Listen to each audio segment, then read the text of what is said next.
I used to live in a townhouse, a duplex, by myself with my dog and 2 cats near a train station. There were often commuters who parked outside my place and passed by throughout the day and night. Occasionally, I had cigarettes or other items stolen from my front veranda. I even had my next-door neighbor's ex-boyfriend come to my door, telling me he had a hitman after him and that he had a gun. But none of this scared me like the night I realized I was being watched. My dog lived indoors and I would take him out for a last bathroom break before bed. The backyard light was broken and too high to reach, so I always took him out the front. That night, around 11 p.m., I took him out. It was a hot summer night, and I was mindlessly standing on the footpath when I saw movement across the road. Out of nowhere, a man appeared, walking diagonally across the street away from me. I thought it was odd because I hadn't seen him come from the other direction. As I continued to think about it, I realized he had come from outside a house that was being renovated. I knew the owners weren't living there, so I thought maybe he was planning to steal something. I kept watching down the road where he had gone. He turned the corner down the next street. I kept my eyes on him, and suddenly I saw his head pop around the corner, checking if I was still outside. That gave me the absolute creeps, so I grabbed my dog and went inside. I turned off all the lights and went upstairs to my bedroom, which was at the front of the townhouse facing the street. I thought I would keep watch on my neighbor's house and call the police if he came back. I peered through my blinds, which covered sliding doors leading to a small balcony, and like clockwork, I saw a dark figure walk down from the corner and down my street. He was moving towards the house across the road, and then I suddenly lost sight of him. A tree in front of my townhouse obscured my view for a moment. Then, he was there. He wasn't just there. He had stopped at the top of my driveway, standing like something out of a horror movie. I kid you not. His arms were out by his sides and his legs apart in an unnatural stance. It looked like he was preparing for something, like he wanted to come and harm me. My heart was racing so hard I could barely hear. I stood there, slack-jawed, staring at this would-be assailant when one of my cats came to see what was happening. My cat slid his body between the blinds and window, further opening them, and I saw this person, this man, looking up towards me. I thought surely he sees me.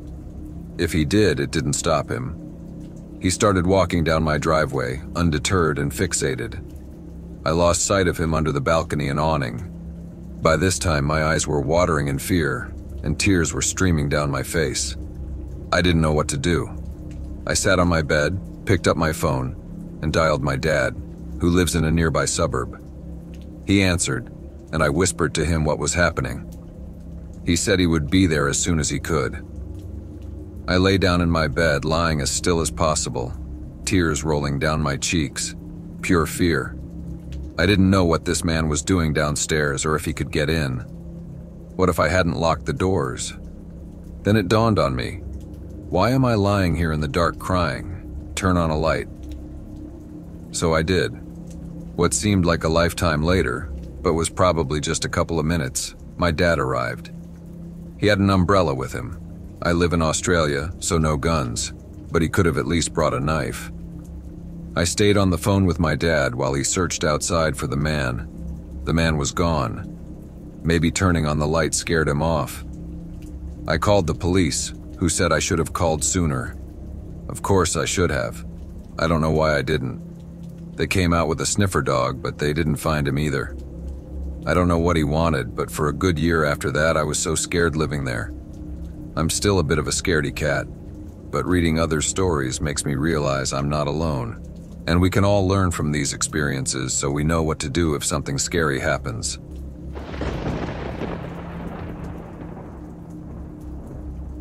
I was home alone in my previous apartment, located in a not-so-great neighborhood. My apartment was on the ground level, and my bedroom window faced a back alley.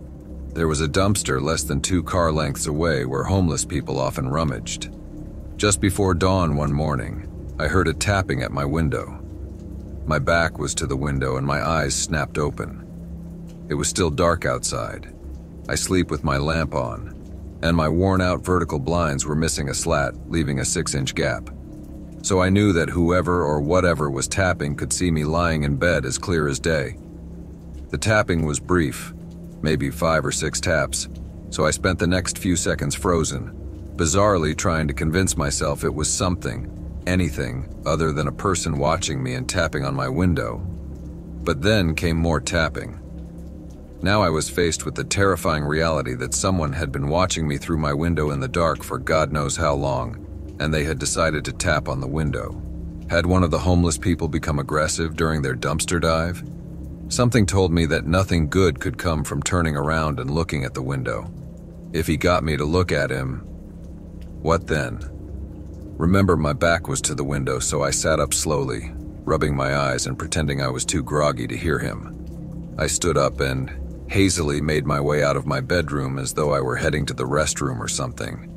Once I was out of his sight, I ran to the phone to dial 911, considering whether I should forget any embarrassment of being in my t-shirt and underwear, and bolt out my front door, which was out of sight from the intruder. But I wasn't sure I could outrun whoever it was, or whether anyone would help me if I couldn't. Before I could make a decision, I heard the loud pop of my window being pried open. I thought my heart would jump out of my chest. At the same time, I heard my upstairs neighbor Mike descending his stairs. I opened my door a few inches and peeked out to ask for his help. Mike was a big guy, and I'd heard he was trained in some form of martial arts. He didn't hesitate to respond, hustling to the back of my apartment to see what was going on. Within seconds, I heard rumbling and someone being thrown against the wall and into the bushes. A few moments later, Mike came around to my front door, telling me not to worry about seeing that guy again. He'd beaten him up pretty badly. I wanted to believe Mike, that the would-be intruder was just a dumpster diver who hopefully would never venture this way again. But it wasn't a homeless person. According to Mike, when the guy escaped, he ran to the front of my building, hopped into a red sports car and sped off. My neighborhood wasn't the kind of place where you'd see a red sports car.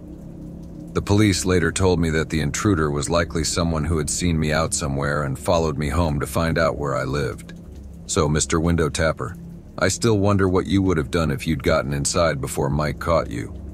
I wonder if you still follow me, and because of that, I often find myself wishing that Mike had put an end to you.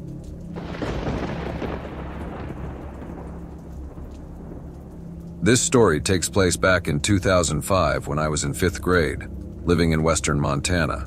I shared a bedroom with my sister, who was in 2nd grade, and we both slept in a king-size bed. Our room was in the basement facing the backyard. To give you an idea of the layout, when standing up and looking out of the window, I was eye level with the ground outside. To the left and above our window, I could see our deck, which overlooked the upstairs kitchen. It's a bit confusing, but I hope that makes sense. One night, my sister and I were having a sleepover, and our friend was sharing the bed with us.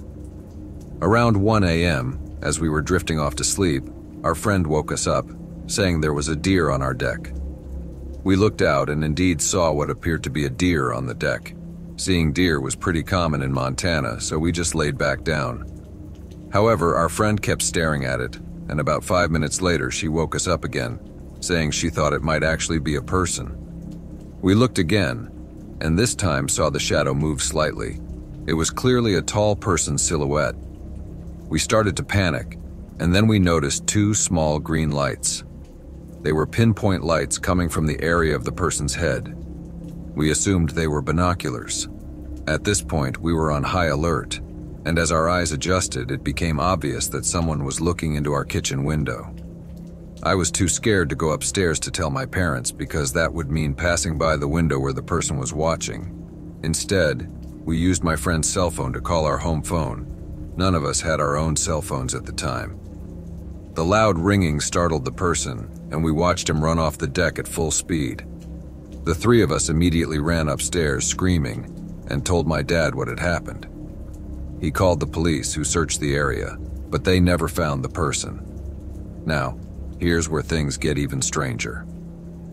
About 2 weeks earlier, the local police had circulated notices in our neighborhood warning us about a person of interest who was a dangerous fugitive with a warrant for his arrest. He had been spotted in our area, and a tip had indicated that he might be staying with a family member just 3 streets away from us. I remember this vividly because my mom, who was a bit paranoid, drove us by the address mentioned in the notice and made sure we knew what was going on. She wouldn't let us ride our bikes outside during that time. Every time we passed that house, I couldn't help but look at it. A couple of months later, this same man was apprehended for the kidnapping, abuse, and murder of 2 children and their family in Coeur d'Alene, Idaho, just about 2 hours from where we lived. In his interrogations, he confessed to stalking children by watching their homes at night, using night vision goggles. Those same green lights we saw that night were likely from his goggles.